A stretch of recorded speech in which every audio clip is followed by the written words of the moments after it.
Hello traders. आज इस video में ऐसे एक स्टॉक के बारे में अपडेट देने जा रहा हूं जो मैं पहले से ही YouTube में अपलोड कर चुका हूं। तो वो एक आईटी सेक्टर का स्टॉक है जिसे मैं ऑलरेडी इलियट वेब के सहारे एनालिसिस कर चुका हूं और उसका एक प्रेडिक्शन भी पोस्ट किया हूं। लेकिन अब मैं इसे रिव्यू करूंगा। जैसे कि मैंने पहले भी आपको बताया, जिस किसी भी स्टॉक का मैं इलियट वेब एनालिसिस करूंगा, कुछ दिनों के बाद, कई महीनों के बाद मैं इसे फिर से और एक बार रिव्यू करूंगा, ये पता लगाने के लिए कि जिसका मैंने प्रेडिक्शन किया वो किस हद तक सही हुआ। मेरा प्रेडिक्शन इलियट वेब के सहारे सही हुआ कि नहीं। अगर गलत हुआ, सही हुआ तो कहाँ तक का, किस हद तक सही है, और गलत हुआ तो फिर से इसका एनालिसिस करना जरूरी पड़ सकता है, तो मैं उसे करूं। तो इसी के चलते चलिए मैं अब मेरे अपने YouTube चैनल पर चलते हैं और पता लगाते हैं किस स्टॉक के लिए मैं एनालिसिस करूंगा। इस YouTube चैनल में मैं आज विप्रो के जो स्टॉक है उस विप्रो का मैंने एनालिसिस किया करके YouTube में 20 जुलाई 2023 को मैंने डाला था, और आज मैं उसी एनालिसिस को दोबारा रिव्यू करूंगा, ये पता लगाऊंगा कि कहाँ तक वो हद तक सही है। तो सबसे पहले मैं चलता हूँ इसके YouTube वीडियो पर। मैं इस वीडियो के एक छोटे से पार्ट को आपके सामने प्ले करके सुनाऊंगा कि मैंने क्या कहा था इस स्टॉक के बारे में। इसका फोर्थ वेव बनेगा, फिफ्थ वेव माने ये बुलिश होप बन चुका है। ये एक फोर्थ वेव नीचे तक आ सकता है। अगर ये नीचे आएगा तभी आप एंट्री ले सकते हैं। लेके इसके बाद आप टारगेट फिक्स कीजिए, यहाँ कर सकते हैं, फिर नीचे आएगा, फिर एंट्री लीजिए, फिर ऊपर जा सकता है। तो ये है मेरा एनालिसिस। देखिए, मैंने बताया कि ये स्टॉक नीचे आ सकता है। जहां मैंने 20 जुलाई को जो मैंने एनालिसिस किया था वह मैंने बता दिया कि ये स्टॉक नीचे आ सकता है। आने के बाद आप सोच सकते हैं लेना। तो मैंने एक मार्किंग किया था 408 के लेवल पर वो आ सकता है। अभी हमें चार्ट में जाकर देखना है कि वो स्टॉक 408 तक आया कि नहीं। अगर आया है तो फिर किस तरह से वो मूव किया है। तो फिर अभी हम चलते हैं इसके चार्ट पर। तो ये मंथली चार्ट है, विप्रो का मंथली चार्ट। मैंने जो पोस्ट किया था वो आवरली चार्ट को पोस्ट किया था, तो फिर भी मैं डेली चार्ट पर जाता हूं और 20 जुलाई का कहाँ स्थिति है, किस जगह पर मैंने इसे एनालिसिस किया था, वो पहले मार्क कर लेता हूं। ये वर्टिकल लाइन मैंने 19 जुलाई को मार्क किया। 28 जुलाई का जो बार है वो इस जगह पर है। क्या प्रेडिक्शन किया था वो पहले बताते हैं। कुछ नीचे आएगा, मैंने बताया था कि ये 408 लेवल तक, 408 लेवल तक ये आ सकता है। मैंने 408 लेवल को मार्क। अब देखिए, ये जो स्टॉक रहा ये 20 जुलाई से आया, लेकिन जिस लेवल को मैंने बताया था उसको क्रॉस करके नीचे चला गया, इस लेवल तक आ गया। दैट मीन्स 396 के लेवल पर आया। यहाँ पर अगर कोई इन्वेस्ट किए होंगे तो उसको क्या बेनिफिट मिला होगा?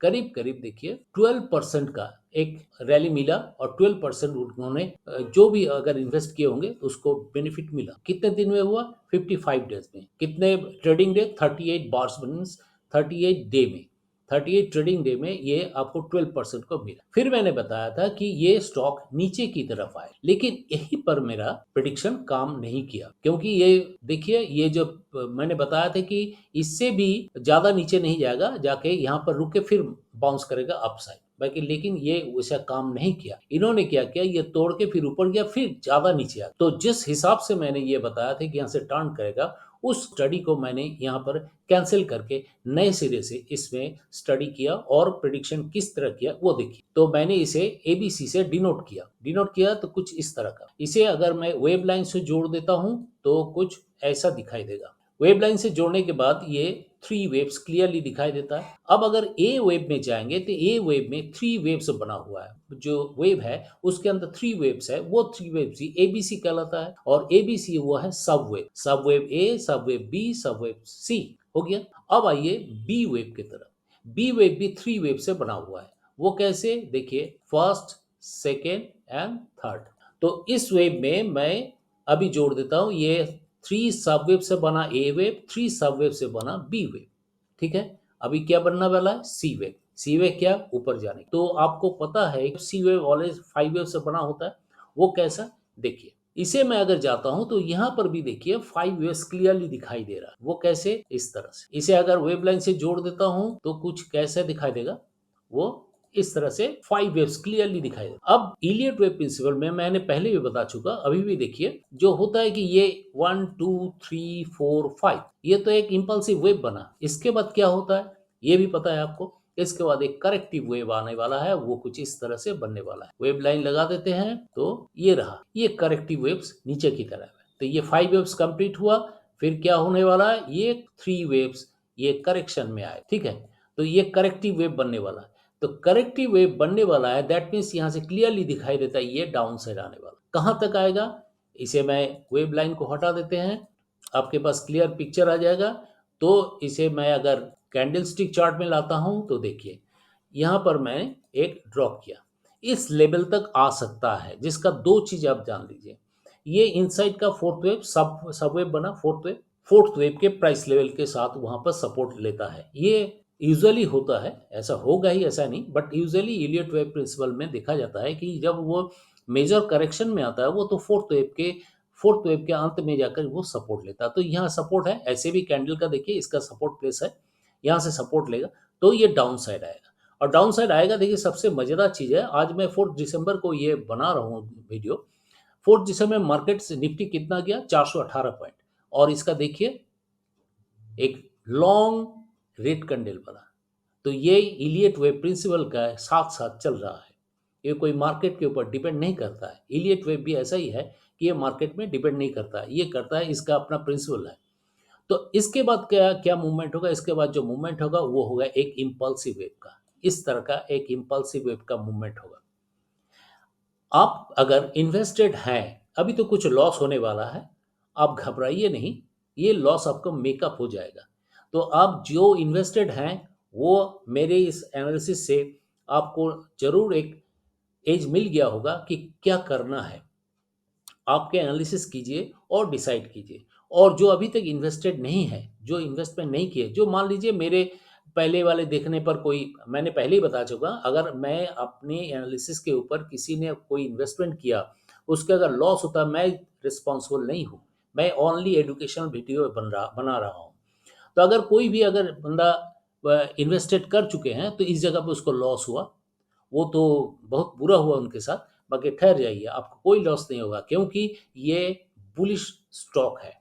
देखिए इस तरह को वो जाने वाला है, तो इस तरह का जाने वाला है। तो मैं फाइनली इसका एक जो डायरेक्शन है, जो प्रेडिक्शन है, वो किस तरह का होगा वो बता देता हूँ। फाइनली ये स्टॉक डाउन साइड आएगा 396 पर, 396 93 है, 396 पर ये एक सपोर्ट लेगा, सपोर्ट लेके फिर आगे की तरफ जाएगा। मैंने पहले वीडियो में एक व्यूअर्स ने बताया था इसका टारगेट क्या होगा। देखिए टारगेट आप खुद बता सकते हैं। थर्ड वेव होता है 161.8% ऑफ वेव वन। तो ये हुआ वेव वन, कि वो 5 वेव से बना, ये वेव वन है, ये वेव टू बनेगा। तो मान लीजिए यहाँ तक अगर आता है, तो उसका टारगेट देखिए इस तरह का बन जाना चाहिए, ऐसे बनेगा। दैट मीन्स 161.8%, दैट मीन्स 457.2, जो करीब करीब 458 रुपीज के करीब करीब उसका टारगेट बन सकता है। कितना परसेंटेज कितना होगा, अगर यहाँ से इसका परसेंटेज लिया जाए, तो करीब करीब 16% का एक मूव दिखाई दे रहा है। कितने दिनों में, ये 33 डेज बता रहा है, 23 ट्रेडिंग डे बता रहा है। ये ऐसा होगा, कोई गारंटी, क्योंकि ये स्ट्रेट तो नहीं भागेगा, इस तरह से होते हुए भागेगा, इसलिए डे ज़्यादा ले सकता है। दैट मीन्स आप एक शॉर्ट पीरियड में आप 15% का एक मूव देख सकते हैं।